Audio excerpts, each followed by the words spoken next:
प्रिय विद्यार्थियों,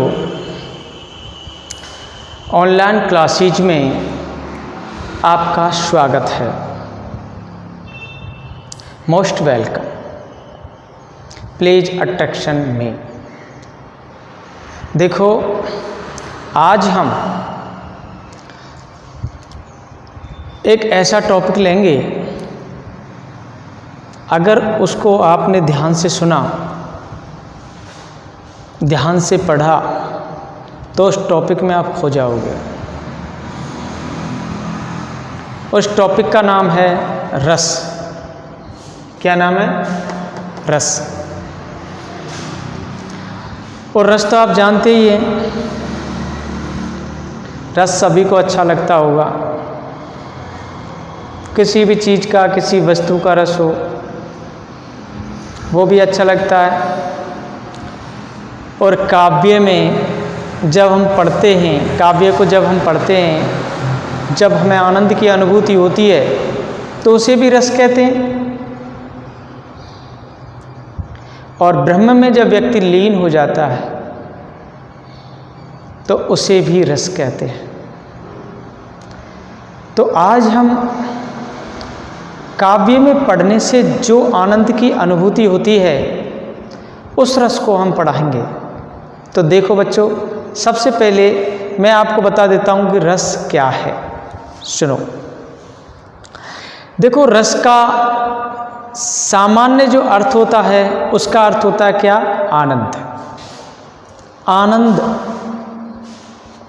हर प्राणी अपने जीवन में आनंद की प्राप्ति चाहता है। हर प्राणी होता है जो अपने जीवन में आनंद की प्राप्ति चाहता है। आनंद प्राप्ति ही जीवन का एक लक्ष्य होता है। आनंद प्राप्ति क्या होता है? एक जीवन का एक लक्ष्य होता है, एक उद्देश्य होता है। सबको आनंद चाहिए, सबका एक उद्देश्य होता है, लक्ष्य होता है कि मुझे आनंद मिले, किसी भी प्रकार का। इसी प्रकार काव्य का लक्ष्य भी आनंद की प्राप्ति ही माना गया है। रसोवय, देखो, रसोवय सह के अनुसार रस को ब्रह्मानंद सहोदर कहा गया है। क्या कहा गया है? ब्रह्मानंद सहोदर।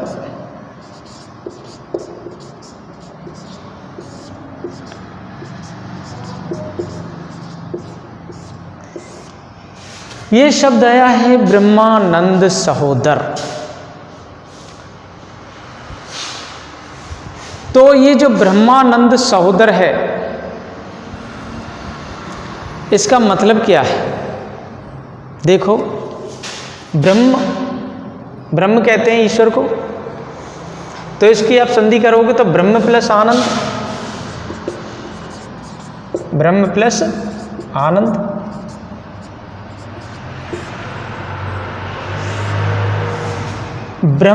ब्रह्म में, ब्रह्म जब व्यक्ति को प्राप्त हो जाता है, ईश्वर में जब व्यक्ति लीन हो जाता है, तो उसे आनंद की प्राप्ति होती है। और ईश्वर में लीन होना ही आनंद है, आनंद की अनुभूति होती है। तो सहोदर का मतलब है उसके जैसा। सहोदर का मतलब उसके जैसा। जैसे ब्रह्मानंद है, वैसा ही वो है। सह उदर, सहोदर की भी संधि उच्छेद होगी तो सह प्लस उदर, एक ही उदर से उत्पन्न होने वाले। उदर मतलब पेट, एक ही उदर से उत्पन्न होने वाले सहोदर। मतलब जिस प्रकार ब्रह्म में आनंद आता है, जब व्यक्ति ब्रह्म में लीन हो जाता है और उसे आनंद की अनुभूति होती है, उसी प्रकार काव्य को पढ़ने या सुनने में हमें आनंद की अनुभूति होती है। तो इसलिए इसको कहते हैं ब्रह्मानंद सहोदर।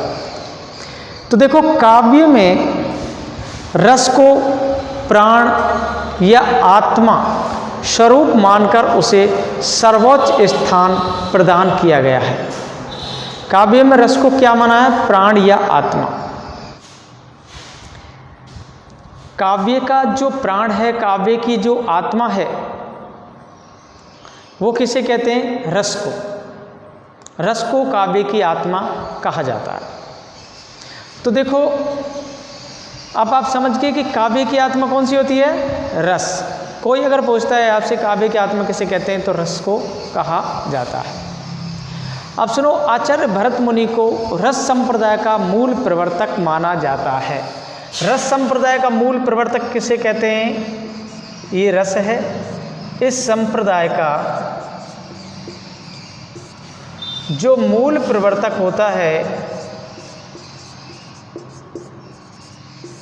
वो कौन है? आचार्य भरत मुनि। आचार्य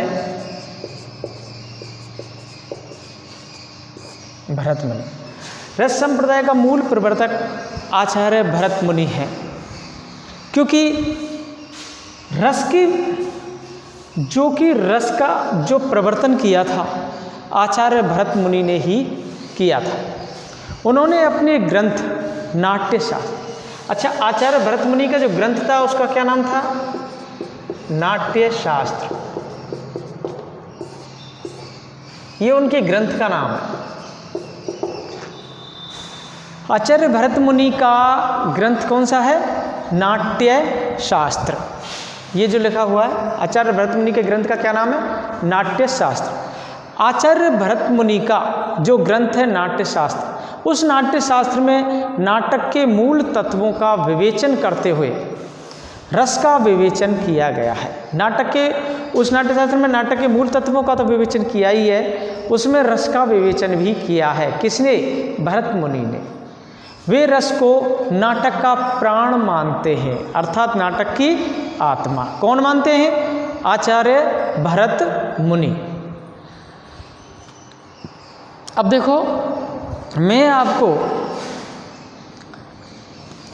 एक रस की परिभाषा बता देता हूँ कि रस की क्या परिभाषा होती है।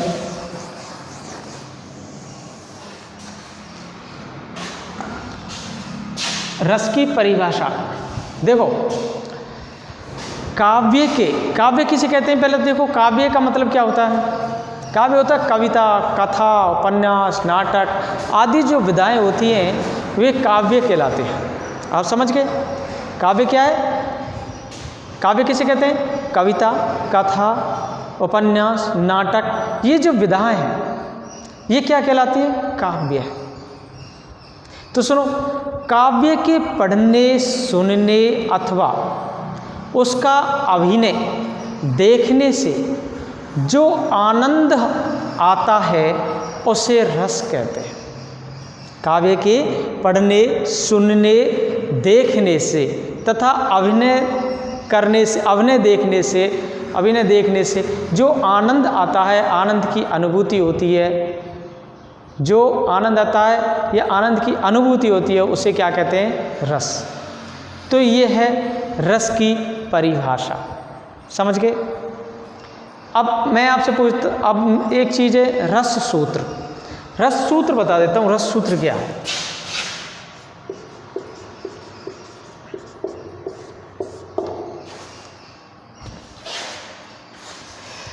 भरत मुनि ने संस्कृत में रस सूत्र बताया था। उस रस सूत्र बताया संस्कृत भाषा में, तो क्या था? विभावानुभाव, व्यभिचारी, संयोगादृश, निष्पत्ति। देखो,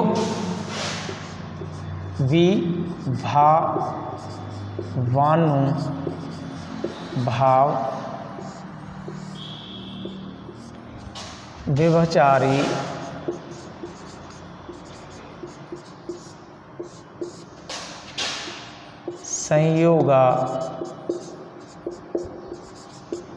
संयोगादृश, निष्पत्ति।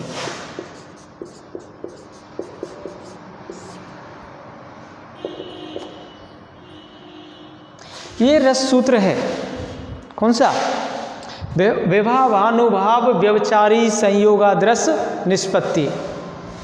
अर्थात इसका अर्थ होता है विभाव, अनुभाव और व्यभिचारी भावों के संयोग से रस की निष्पत्ति होती है। विभाव, अनुभाव और व्यभिचारी भावों के संयोग से किसकी निष्पत्ति होती है? रस की निष्पत्ति होती है। तो ये क्या था? रस सूत्र।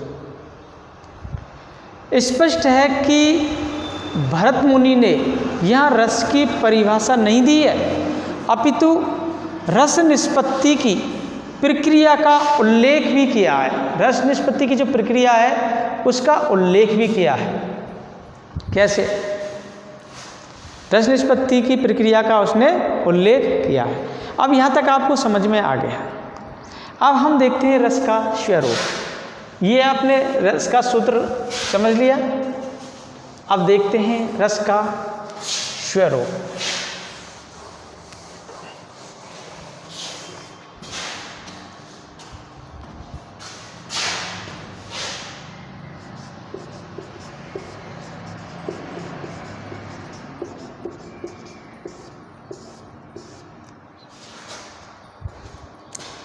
ये क्या है? रस का स्वरूप। रस का स्वरूप कैसा होता है? कैसा रूप होता है रस का?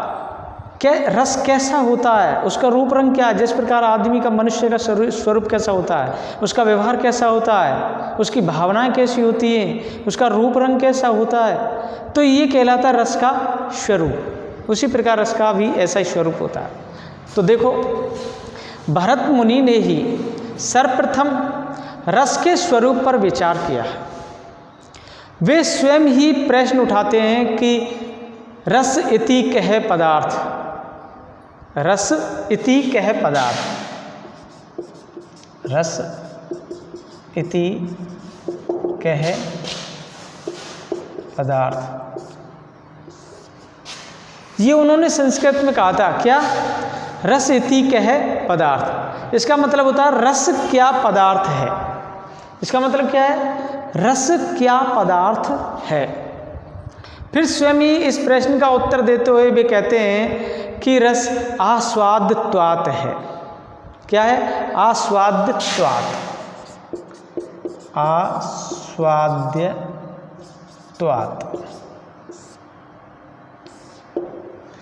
रस क्या है? आस्वाद्यत्वात् है। इसका मतलब क्या होता है? रस में आस्वाद प्रदान करने के गुण होते हैं, इसलिए वे रस कहा जाता है। रस में क्या होता है? रस में आस्वाद प्रदान करने के जो गुण होते हैं उसे क्या कहते हैं? रस कहते हैं, इसलिए उसको आस्वाद्यत्वात् कहा है। रस में आस्वाद प्रदान करने के गुण होते हैं, इसलिए उसको क्या कहा है? आस्वाद्यत्वात् कहा है। ये भरत मुनि ने कहा है।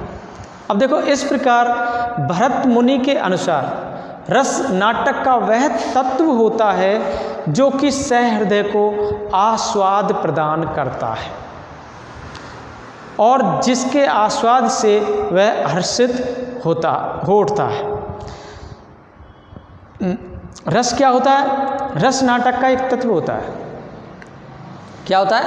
नाटक का एक तत्व। और वो क्या होता है? सहृदय को, मतलब अपने जो हृदय है, भावना है अपनी, तो क्या है कि सहृदय को आस्वाद प्रदान करता है, आनंद की अनुभूति प्रदान करता है, आनंद प्रदान करता है, जिसके आस्वाद से वह हर्षित उठता है, मतलब खुश हो जाता है, प्रसन्न हो जाता है। अब सुनो, डॉक्टर गणपति चंद्र गुप्त, उनका नाम आपने सुना होगा। डॉक्टर गणपति चंद्र गुप्त, उसने हिंदी साहित्य का वैज्ञानिक इतिहास एक ग्रंथ लिखा था। पर देखो, जो डॉक्टर गणपति चंद्र गुप्त थे उसके अनुसार मैं बता देता हूँ कि रस एक मिश्रित तत्व है। कैसा है? रस क्या है? मिश्रित तत्व है, जिसमें स्थायी भावों के साथ भाव अनुभाव का अभिनय मिश्रित रहता है। उनमें क्या है? स्थायी भावों के साथ भाव अनुभाव का अभिनय मिश्रित रहता है। अभिनय कहते हैं एक्टिंग। क्या रहता है? अभिनय मिश्रित रहता है। भावों अनुभावों आदि से मिश्रित स्थायी भाव से, भावों अनुभावों आदि से मिश्रित स्थायी भाव को जब अभिनय के माध्यम से प्रस्तुत किया जाता है तो उससे सामाजिक के हृदय में आस्वाद प्राप्त हो जाता है। समझे? जब भाव अनुभाव आदि के मिश्रित स्थायी भाव को जब अभिनय के माध्यम से प्रस्तुत किया जाता है, अभिनय के माध्यम से प्रस्तुत करते हैं भाव अनुभाव को, तो उससे सामाजिक के हृदय में जो आस्वाद प्राप्त होता है वही तो रस कहलाता है। हमारे भाव अनुभावों के माध्यम से हमारे हृदय में जो विचार भावना प्रकट हो रही हैं और उनसे हम देखने वाले होते हैं, दर्शक होते हैं, उनको वो भाव उत्पन्न हो रहे हैं, उनके हृदय में वो आनंद की अनुभूति आ रही है, तो वह क्या कहलाता है? वही रस कहलाता है। क्या कहलाता है? रस कहलाता है। अब सुनो, रस विवेचन से स्पष्ट होता है कि भरत मुनि का रस विषय चिंतन वस्तुगत होता है। भरत मुनि का जो रस विषयगत चिंतन है वो वस्तुगत होता है, वस्तु से जुड़ा हुआ था। कैसे? भरत मुनि नाटक के 4 संगठक तत्व मानते हैं। नाटक के 4 तत्व मानते हैं। कौन कौन से? एक वस्तु, अभिनय, संगीत और रस। नाटक के 4 तत्व मानते हैं भरत मुनि। नाटक के 4 तत्व। भरत मुनि नाटक के कितने तत्व मानते हैं? 4। कौन कौन से? वस्तु, अभिनय,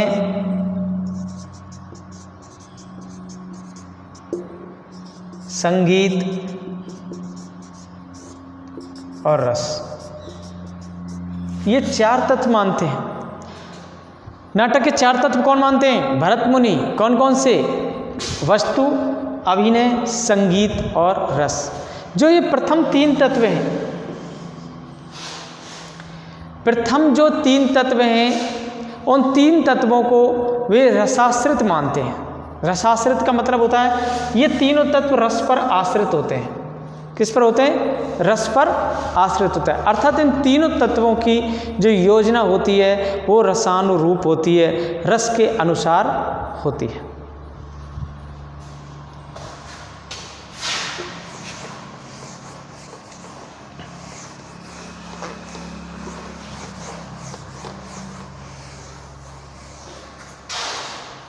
देखो, सबसे पहले मैं आपको आस्वाद और आस्वाद्य 2 शब्द बता देता हूँ। एक तो बता देता हूँ आस्वाद, और एक होता है आस्वाद्य।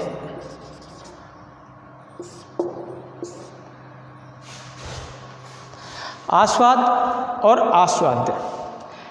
अब हम ले लेते हैं आस्वाद को। आस्वाद का मतलब होता है जैसे कि रस, स्वाद, चखना, किसी भी कलात्मक रचना को सहृदय पूर्वक समझने की जो प्रक्रिया होती है उसे आस्वाद कहते हैं। रस, स्वाद, मजा, चखना, किसी भी कलात्मक रचना को सहृदयता पूर्वक समझने की जो प्रक्रिया होती है उसे ही क्या कहते हैं? आस्वाद कहते हैं। अब आस्वाद्य किसे कहते हैं?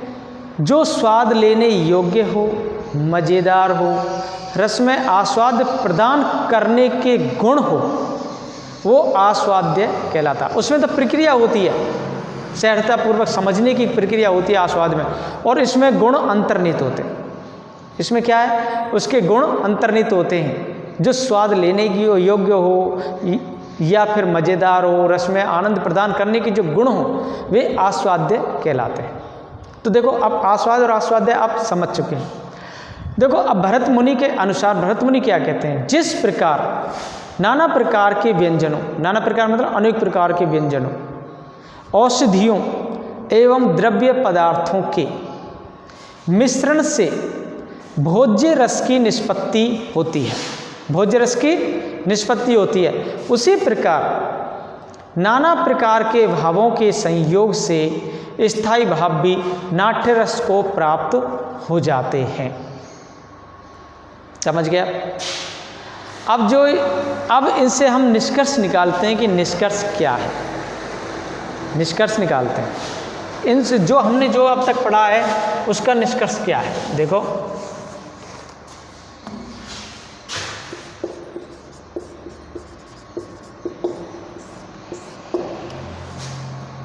निष्कर्ष क्या निकला इसका? तो देखो, भरत मुनि के अनुसार रस आस्वाद्य होता है, ना कि आस्वाद। भरत मुनि के अनुसार रस क्या होता है? आस्वाद्य होता है। कौन सा होता है? आस्वाद्य, जिसमें गुण अंतर्निहित होते हैं। भरत मुनि के अनुसार तो रस आस्वाद्य होता है, आस्वाद नहीं होता है। रस अपने में कोई अनुभूति नहीं है, अपितु वह अनुभूति का एक विषय होता है। रस क्या है? अपने में कोई अनुभूति नहीं है। रस अपने आप में अनुभूति नहीं कहलाती, अनुभूति नहीं है, अनुभूति का एक विषय है। अनुभूति का क्या है? एक विषय। अब सुनो, रस विषयगत न होकर के विषयगत होता है। रस विषयगत ना होकर के विषयगत होता है। एक होता है विषयगत और एक होता है विषयगत।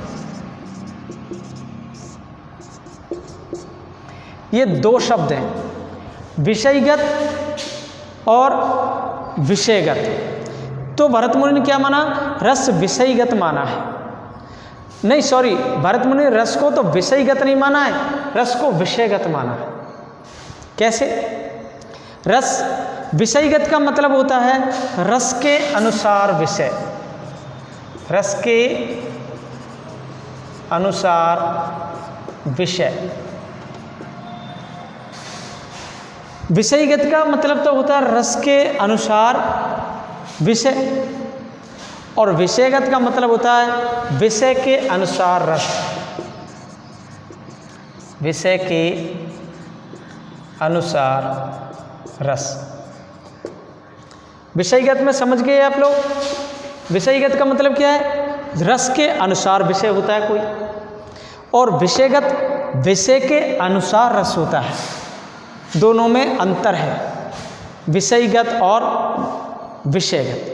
तो रस कैसा होता है? भरत मुनि ने क्या माना? रस को विषयगत माना है, रस के अनुसार विषय माना है, और वह विषय रस को विषयगत नहीं माना है। सॉरी, भरत मुनि ने रस को क्या माना है? विषयगत नहीं माना है, विषयगत माना है। रस के अनुसार नहीं माना है, विषय के अनुसार रस माना है।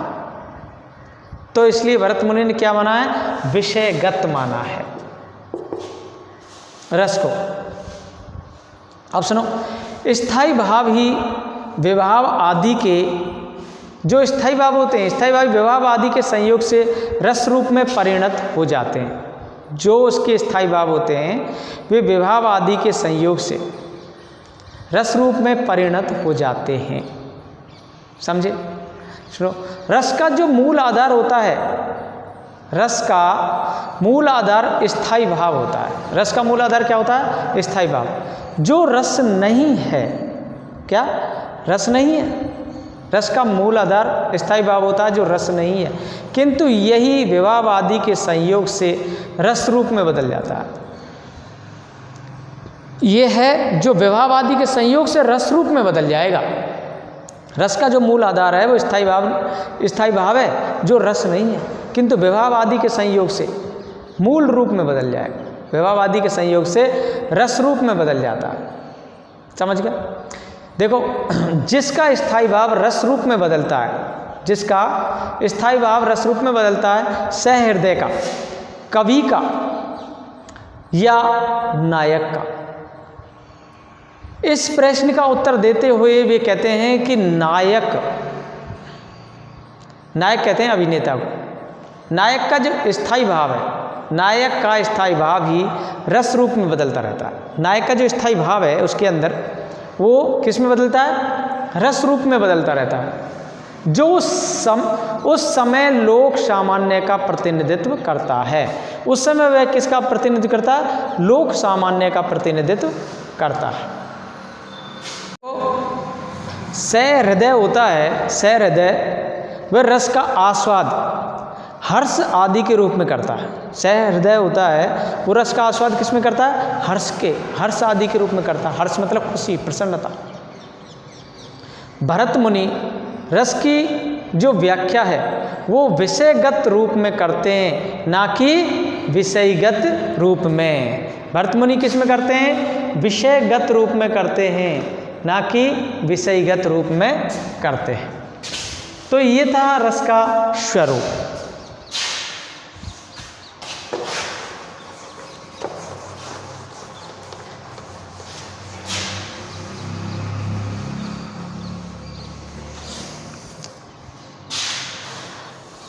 अब हम आपको रस का महत्व बता देते हैं। रस का महत्व क्या है?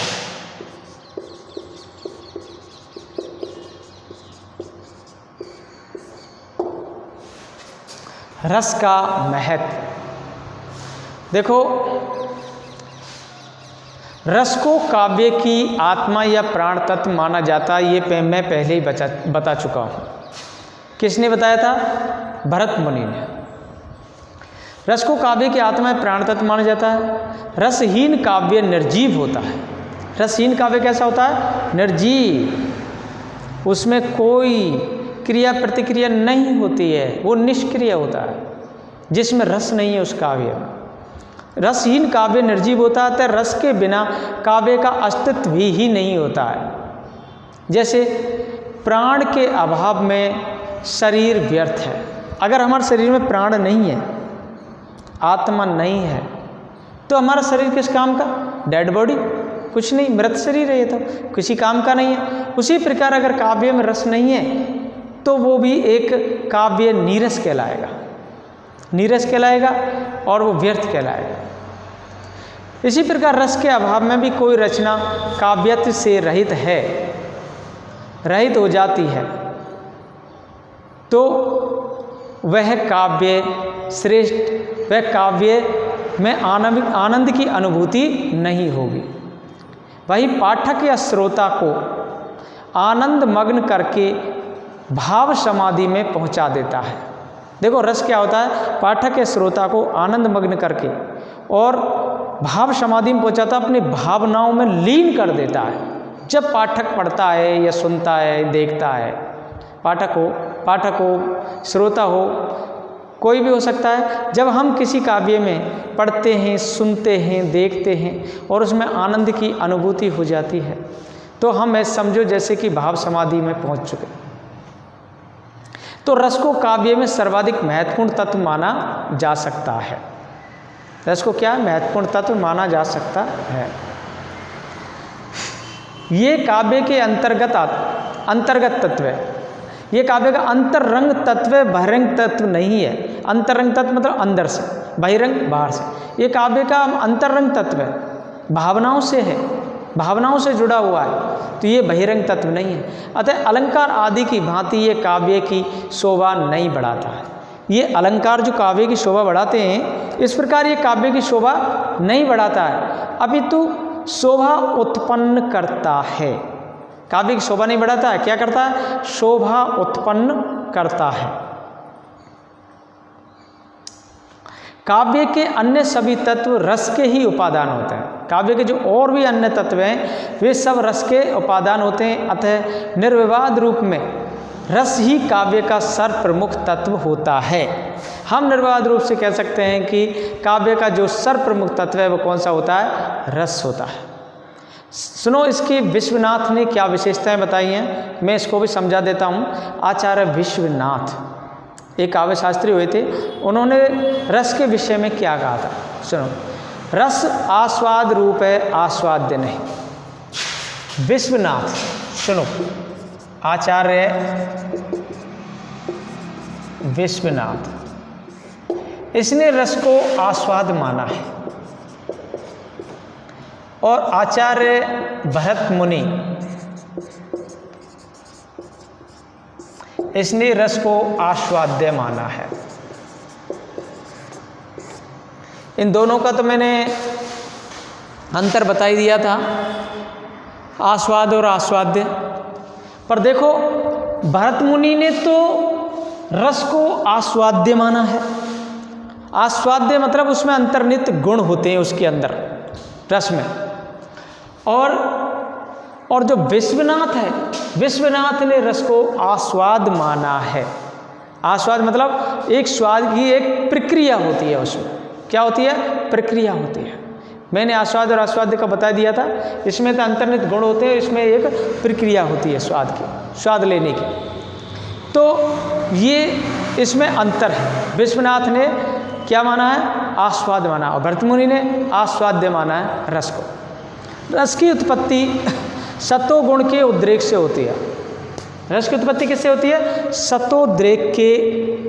सतोद्रेक से होती है। सतोगुण के उद्रेक से होती है। सतोगुण उत्पन्न होता है, उससे होती है रस की उत्पत्ति। तो देखो गुण कितने होता है? 3। एक होता है सतोगुण, दूसरा होता है रजोगुण, और तीसरा होता है तमोगुण।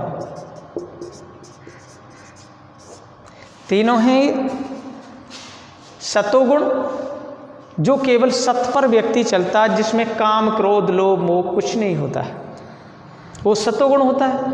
रजोगुण जिसमें क्रोध नहीं होता है और सारी बातें होती हैं। तमोगुण जिसमें क्रोध उत्पन्न होता है, सबसे ज़्यादा क्रोध पाया जाता है। तो इन दोनों के मिक्सचर से तो बन गया क्या? ये सबसे अलग है। सतोगुण अलग हो गया, रजोगुण अलग हो गया, और तमोगुण अलग हो गया। तो तमोगुण में क्रोध होता है, रजोगुण में क्रोध नहीं होता है और सारी बातें होती हैं, और सतोगुण में केवल सत होता है, ना क्रोध होता है, ना काम, क्रोध, लोभ, मोह कुछ भी नहीं होता है सतोगुण व्यक्ति में। तो इसी प्रकार ये 3 गुण माने हैं। देखो रस की उत्पत्ति सतोगुण के उद्रेक से होती है। रस ब्रह्मानंद सहोदर है, मैंने ये भी बताया था कि रस कैसा है? ब्रह्मानंद सहोदर। जो ब्रह्म में जो आनंद की अनुभूति होती है, वो ही हमें काव्य पढ़ने में अनुभूति होती है। रसानुभूति अलौकिक होती है। रसानुभूति कैसी होती है? अलौकिक। अलौकिक का मतलब होता है वो दिव्य, वो पारलौकिक, जो ईश्वर से संबंधित होती है, वो होती है अलौकिक। रस की अनुभूति किससे होती है? ईश्वर से संबंधित होती है। रस चिन्ह में ज्ञान स्वरूप होता है। रस कैसा होता है? चिन्ह में ज्ञान स्वरूप, मतलब जो हमारे चित्त में जो ज्ञान पैदा होता है। रस स्वयं प्रकाशानंद होता है, मतलब रस ऐसा होता है जो स्वयं में प्रकाश का आनंद देता रहता है, वो रस होता है। रस कैसा होता है? रस अखंड होता है, जिसका कोई खंड नहीं होता। रस अखंड होता है। रस की अनुभूति तन्मयता की स्थिति में होती है। रस की अनुभूति कब होती है? तन्मयता की स्थिति में होती है। तन्मयता का मतलब होता है जब हम अपने शरीर अपने आप में लीन हो जाते हैं। जब किसी चीज़ को, काव्य को पढ़ते हैं और अपने आप में लीन हो जाते हैं, उसमें आनंद की अनुभूति होती है, वो रस की अनुभूति कहलाती है। रस लोकोत्तर चमत्कार होता है। रस कैसा होता है? लोकोत्तर चमत्कार होता है। इस लोक से अलग, इस संसार से अलग एक चमत्कार है, वो ही रस कहलाता है। तो आपको मैं आज रस का स्वरूप, रस का महत्व, रस की परिभाषाएं, रस क्या है, इससे मैंने अवगत कराया है। धन्यवाद।